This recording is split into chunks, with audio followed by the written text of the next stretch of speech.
आपका स्वागत है। After becoming financially free they offer their loyalty के पार्ट 8 में। तो कल ही नौकरी छोड़ दो, मैं 3 लाख इन्वेस्ट करूंगा। अब से तू मेरे लिए काम करेगी। शियाओ की जांघ पर बज रही हथेली वहीं रुक गई। चेन्ना के सिर के ऊपर जो नंबर था वो सीधा 64 हो गया। वो चौंक कर सांस रोक ली और चेन अंदर से झूम उठा। थोड़ा डरा हुआ था कि क्या वो मुझसे जुड़ पाएगी या नहीं, लेकिन अब मिल गया पैसा उगलने वाला पेड़। चेन्ना ने पूछा। चेना एक तरफ तो फूली नहीं समा रही थी, मन ही मन सोच रही थी। थोड़ा टेंशन था कि पता नहीं यहाँ तक आने के बाद उसका ध्यान खींच पाऊंगी या नहीं, लेकिन अब तो जैसे पैसों का पेड़ ही सामने आ गया है। वो हैरान होकर बोली, चेन युआन, तुम मजाक कर रहे हो क्या? चेन युआन मुस्कुराया और बोला, मैं बिल्कुल सीरियस हूँ। क्या हुआ, मेरे साथ काम नहीं करना चाहती क्या? जब कैफे खुलेगा तुम्हें महीने के 12,000 युआन दूंगा, ऊपर से कमीशन अलग। अगर 3 महीने तक सब ठीक चला तो तुम्हें 2 लाख युआन की कार गिफ्ट कर दूंगा। तुम्हारी कार भी तो काफी पुरानी है, अब नई ले ही लो। चेना की आंखें चमक उठी। ना कोई सेल्स टारगेट, ना कोई दबाव, ऊपर से 3 महीने में कार भी मिल रही है। इससे तो साल की सैलरी 3 लाख से ऊपर हो जाएगी। फिर उसे अचानक कुछ याद आया और सोचने लगी, कहीं चेन युआन मुझे अपनी रखेल बनाने का प्लान तो नहीं कर रहा। उसे याद आया वो लड़की जो पिछली बार उसके साथ कार खरीदने आई थी। वो बोली, चुआन, ये सब मेरे लिए करने की जरूरत नहीं है। ऑफर तो लुभावना है, पर किसी के पिंजरे में बंद कैनरी बनकर जीना मुझे मंजूर नहीं है, वो भी किसी की रखेल बनकर। चेन युआन ने बाहें बांधते हुए कहा, इतना मत सोचो, मैं बस कैफे की एक चेन खोलना चाहता हूँ। पहला आउटलेट पायलट प्रोजेक्ट की तरह होगा। हम सिर्फ बॉस और एम्प्लॉय होंगे, इससे ज्यादा कुछ नहीं। चेना ने थोड़ा मुंह फेर कर शर्माते हुए कहा, ऐसा है क्या? फिर मुझे सोचना पड़ेगा। तभी फोन पर फंग मैन का मैसेज आया, चेना, आज रात फुर्सत है? चलो कुछ ठंडा पीने चलते हैं। चेना ने पढ़ा और सोचा, ठंडी ड्रिंक्स? इसको तो हमेशा कुछ न कुछ चाहिए ही होता है। उसने रिप्लाई किया, ठीक है, पर इतनी बार नहीं चलेगा, थोड़ा कंट्रोल रखना पड़ेगा। इसके बाद उसने चेना से कहा, मिस चेना, मुझे थोड़ी अर्जेंट काम है, मैं निकलता हूँ। तुम अच्छे से सोच लेना और मुझे बता देना। इसके बाद चेन युआन सीधे डाइवा होटल के रूम 8008 पहुंचा। जैसे ही अंदर गया, दरवाजा बंद किया। फंग मैन जो पहले से उसका इंतजार कर रही थी, दौड़कर उससे लिपट गई और बोली, चेन युआन, तुम्हारी बहुत याद आई। वो नरम पड़ गया और बोला, वो मैं, लेकिन बात अधूरी ही रह गई, क्योंकि फंग मैन ने संदेह से कहा, रुको, तुम्हारे शरीर से किसी और औरत के परफ्यूम की खुशबू आ रही है। चेन युआन चौंका, खुद को सूंघा और बोला, अरे ऐसा कैसे हो सकता है?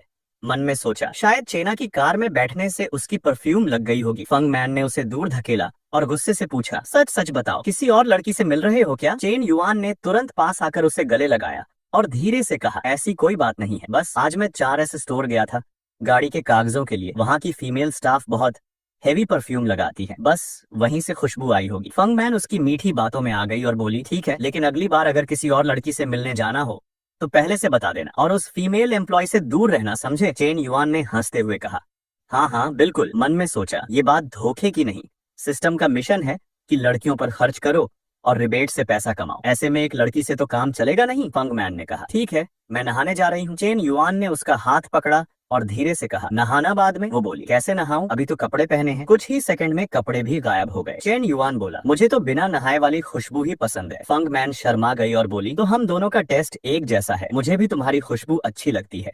चेन युआन ने भी जल्दी से अपने कपड़े उतारे और एक कोने में फेंक दिए। वो बिस्तर पर कूद पड़ा और उसकी खुशबू में डूब गया। ये लाइन तो मेरी थी, लेकिन तुमने तो मेरा दिल ही जला दिया पूरी तरह। कुछ देर में वो दोनों फिर एक बार एक दूसरे में खो गए। 2 घंटे बाद जब सब खत्म होने ही वाला था, फंग मैन ने फिर कहा, चेन युआन, मुझे और चाहिए। चेन युआन डर गया, पहले मुझे नहा लेने दो, पूरा पसीने से भीगा हुआ हूँ। वो टांगें घसीटते हुए बाथरूम की ओर गया और मन में सोचने लगा, इसकी जरूरतें तो एंडलेस हैं, ये मस्त हो रही है और मैं सूख रहा हूँ। उसे फंग मैन के नाम के ऊपर 90 का नंबर दिखाई दिया। क्या ये एक्सरसाइज ही उसकी फेवरेबिलिटी बढ़ा रही है? पिछली बार एक रात में 86 हुई थी और आज 2 बार में ही 90। अचानक सिस्टम से नोटिफिकेशन आया, विपरीत लिंग के सदस्य की फेवरेबिलिटी 90 पार, मिशन पूरा, रिवॉर्ड, एक वी सिल्क, 1 मिलियन युआन की बोनस राशि, 1 मिलियन की कंजम्पशन कार्ड और एक accidental ability card. Chain yuan की आंखें फटी की फटी रह गई। लॉटरी में भी इतना नहीं आता, इससे तो घर का कर्ज भी उतारा जा सकता है। जब उसने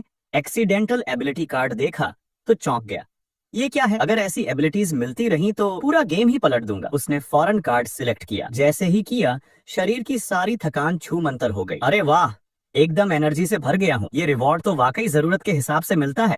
अब उसका ध्यान गया बाकी लड़कियों पर। लिया की फेवरेबिलिटी 60 पार है, लेकिन एच जैसी बनने में टाइम लगेगा।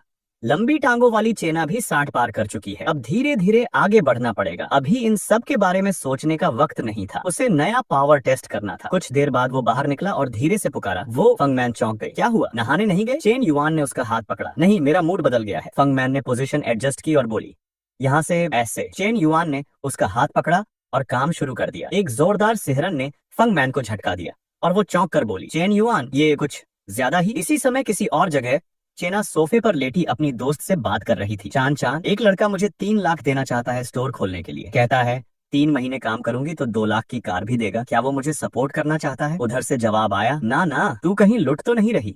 चेना बोली, नहीं यार, पहले भी 2-3 बार मिल चुकी हूँ।